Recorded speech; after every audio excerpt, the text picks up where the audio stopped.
Hello friends, నేను మీ విజయలక్ష్మిని. ఇప్పుడు మీకు మసాలా పాస్తా ఏ విధంగా తయారు చేస్తారో చూపించబోతున్నాను. ఈ పాస్తా తయారు చేయడానికి కావలసిన పదార్థాలు: తరువాత స్టవ్ పై కుక్కర్ పెట్టి గ్యాస్ ముట్టించి 4 గ్లాసుల వాటర్ని పోయాలి. తరువాత నీళ్లు మరసలేటప్పుడు 1 స్పూను ఆయిల్ వేయాలి.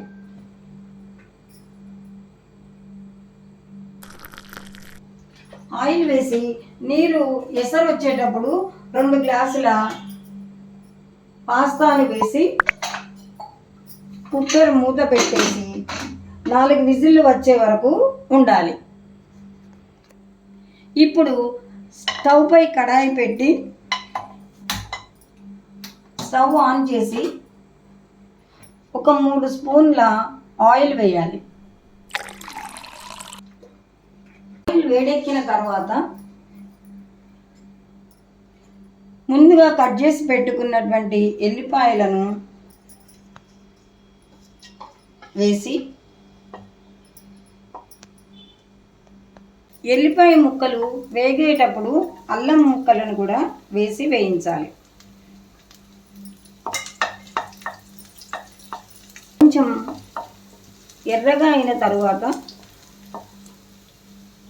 2 మిర్చి ముక్కలను కూడా ఇందులో వేయాలి.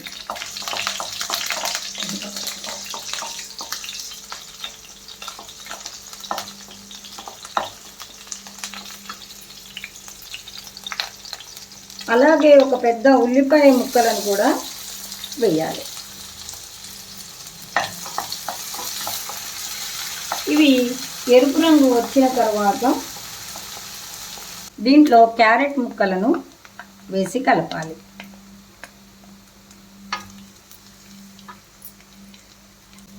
తర్వాత క్యాప్సికమ్ ముక్కలను వేసి కలపాలి.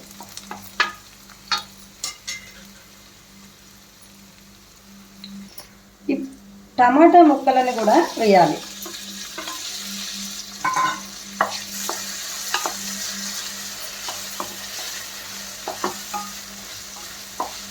ఇవి బాగా మగ్గే వరకు అటు ఇటు కలపాలి.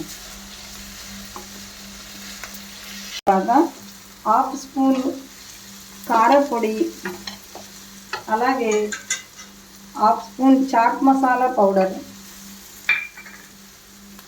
1/2 స్పూన్ గరం మసాలా పౌడర్ వేసి అటు ఇటు కలపాలి.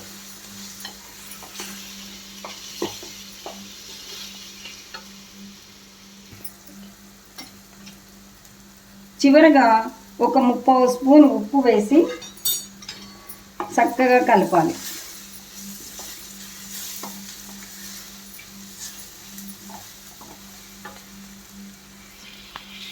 ఒక 1/2 కప్పు కొత్తిమీర వేయాలి. ఇప్పుడు కుక్కర్ మూత తీసి ఉడికించిన పాస్తాని స్ట్రెయినర్లో వేసుకొని వాటర్ అంతా తీసేయాలి. ఇప్పుడు పాస్తాను ఈ ఉడికించిన మిశ్రమంలో వేసి కలపాలి.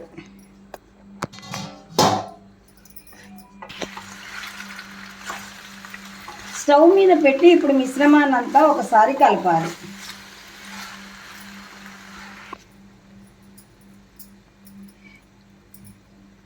ఇప్పుడు స్టవ్ ఆఫ్ చేసి కొత్తిమీరతో గార్నిష్ చేస్తే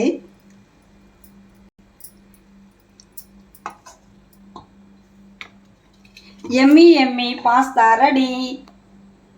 నచ్చితే లైక్ చేయండి, షేర్ చేయండి, సబ్స్క్రైబ్ చేయండి.